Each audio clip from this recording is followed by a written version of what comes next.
Podcast. Podcast. Podcast. Podcast. Podcast. Podcast.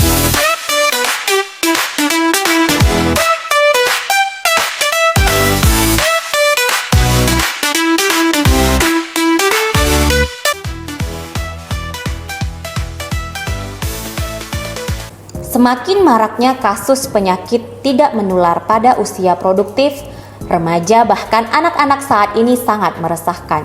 Penyakit seperti hipertensi, diabetes, dan kanker sangat mengkhawatirkan. Seperti tidak pandang bulu bahkan bisa saja menyerang anak-anak. Pola hidup yang tidak sehat, makanan yang mengandung bahan pengawet serta pemanis buatan banyak ditemukan bebas di pasaran. Makanan dan minuman manis tentunya digemari oleh banyak orang, mulai dari anak-anak hingga lanjut usia. Rasa manis yang terdapat pada makanan dan minuman manis tersebut merupakan rasa yang ditimbulkan dari adanya gula yang ditambahkan. Kandungan gula dalam makanan dan minuman manis banyak terdapat dalam bentuk olahan, sehingga bentuk asli gula sudah tidak terlihat lagi. Makanan manis yang mengandung gula terutama pada makanan yang terbuat dari olahan tepung seperti roti, keripik, donat, kue, wafer maupun biskuit sering kita jumpai dikonsumsi oleh anak-anak. Selain itu, tren makanan viral, mukbang dengan tingkat pedas yang tidak masuk akal pun ikut mengambil andil besar dalam kasus penyakit tidak menular ini. Pada kasus hipertensi, prevalensi hipertensi atau tekanan darah di Indonesia cukup tinggi. Akibat yang ditimbulkannya menjadi masalah kesehatan pada masyarakat. Hipertensi merupakan salah satu faktor risiko yang paling berpengaruh terhadap kejadian penyakit jantung dan pembuluh darah. Hipertensi sering tidak menunjukkan gejala, sehingga baru disadari bila telah menyebabkan gangguan organ seperti gangguan fungsi jantung atau stroke. Tidak jarang, hipertensi ditemukan secara tidak sengaja pada waktu pemeriksaan kesehatan rutin atau datang dengan keluhan lain. Lalu, bagaimanakah langkah yang tepat untuk menghadapi tren hidup pada masa ini? Bagaimanakah menjaga tubuh tetap sehat di tengah gempuran makanan viral? Nah, itu yang akan kita gali dalam Cubitin Podcast episode kelima dengan narasumber dari bagian penjaminan manfaat utilisasi di BPJS Kesehatan Cabang Jakarta Utara, Mas Dewan Prasetyo. Loh, Kita heboh nih. kok saya yang wo? Bentar dulu, kita mau enaknya dipanggil apa nih selama podcast? Mas aja, Mas A atau mau Aki? Mas aja, biar Mas, kan ya kalau udah. Mas itu naik ya. Oh, emas. Oh. Ya, itu emas. Emas agak beda ya, Bun. Jadi kita manggilnya Mas Dewan aja biar Mas akrab aja, ya. ya, jangan Mas. Gimana Mas Dewan? Apa kabar? Alhamdulillah baik.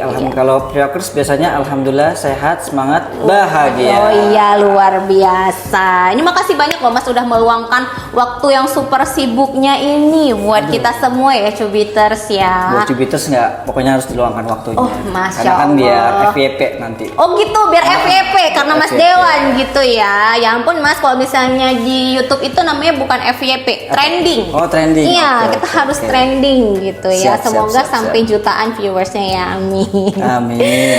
Oke, kita hari ini mau berapa jam ya? 6 jam mungkin sama Mas Dewan pada hari ini. 12 jam deh. Boleh lah ya, kita bakal ngobrol banyak nih Mas. Cara kan Mas Dewan selama ini sering terlibat dalam namanya screening kesehatan di masyarakat kan. Nah, jadi ini banyak hal nih yang harus masyarakat ketahui ini Mas ya, terutama untuk pola hidup sehat nih. Nah, jadi kita sebelum mau nanya yang ke arah ringan-ringan, kita coba hal yang berat-berat dulu lah ya. Nggak kebalik gitu. Oh salah ya, Iya.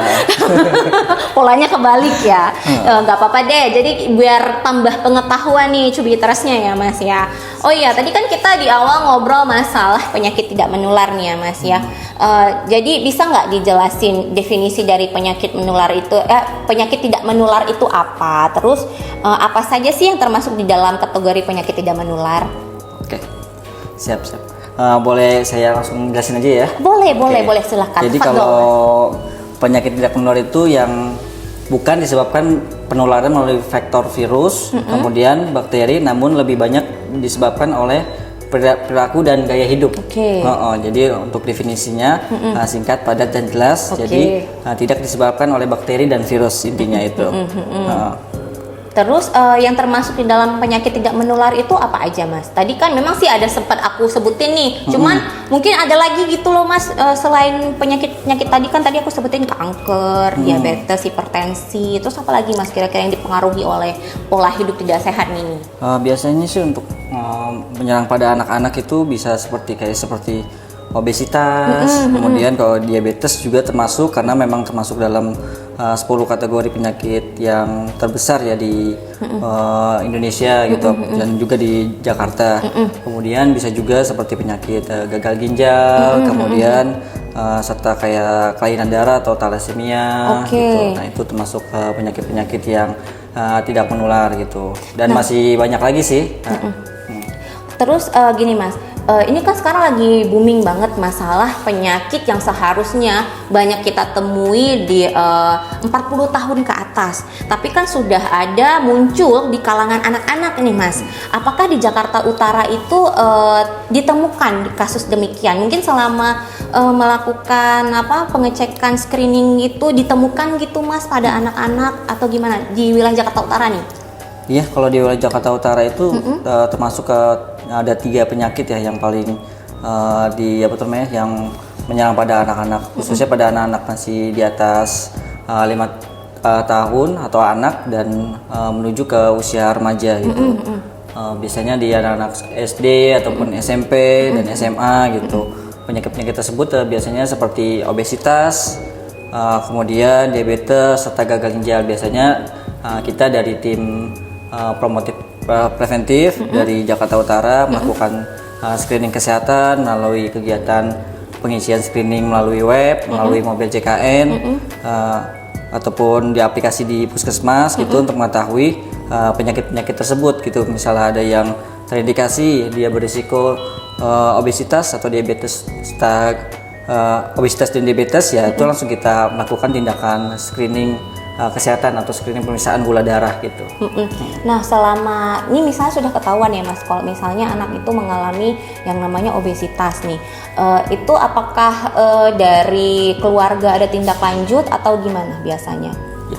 Ada tindak lanjut gitu ya? Ya biasanya sih dari kita dari BPJS Kesehatan menganjurkan pasien tersebut atau peserta JKN tersebut untuk segera berobat ke vaskes yang terdaftar, misalnya seperti ke puskesmas, serta dari klinik gitu untuk menindaklanjuti penyakit-penyakit tersebut, misalnya obesitas. Nanti dia harus dikonsulkan ke dokternya, kemudian apa bisa langsung dikasih obat ataupun disuruh pola hidup sehat ataupun dikonsulkan juga ke bagian ahli gizi gitu untuk penurunan berat badannya gitu. Dan misalnya udah terindikasi diabetes ya berarti dia harus diobati segera, bisa melalui obat minum ataupun obat yang disuntikan gitu. Oh gitu, jadi istilahnya ada gitu ya tindak lanjut dari hasil screening tadi ya Mas ya? Iya, harus dikonsulkan ke dokter atau FKTP yang peserta tersebut terdaftar gitu. Oke, nah Mas terus kalau penyakit tidak menular itu sendiri biasanya disebabkan oleh apa ya? Penyakit tidak menular itu yang tadi kita sebutin. paling sih yang tadi yang dari awal yang kita sebut ya, jadi tidak disebabkan melalui virus ataupun bakteri, lebih disebabkan seperti perilaku dan gaya hidup, hidupnya perilaku dan gaya hidupnya, mungkin makan makanannya gitu atau mungkin lingkungannya gitu. Oh, lebih ke pola hidup berarti untuk penyakit yang tidak menular ini ya Mas ya? Iya benar. Oke, terus langkah preventifnya sendiri itu seperti apa Mas untuk supaya kita tidak terserang oleh penyakit tidak menular itu?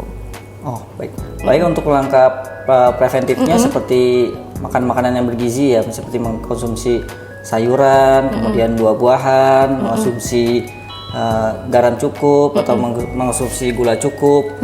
Jika pun yang anak dan pun dewasa juga tidak diperkenankan untuk tidak merokok gitu, dan juga menjaga kayak konsumsi lemak juga sebaiknya tidak lebih dari 5 sendok sendok makan per orang per hari gitu, dan harus lebih baik lagi kemudian melakukan aktivitas fisik minimal 30 menit.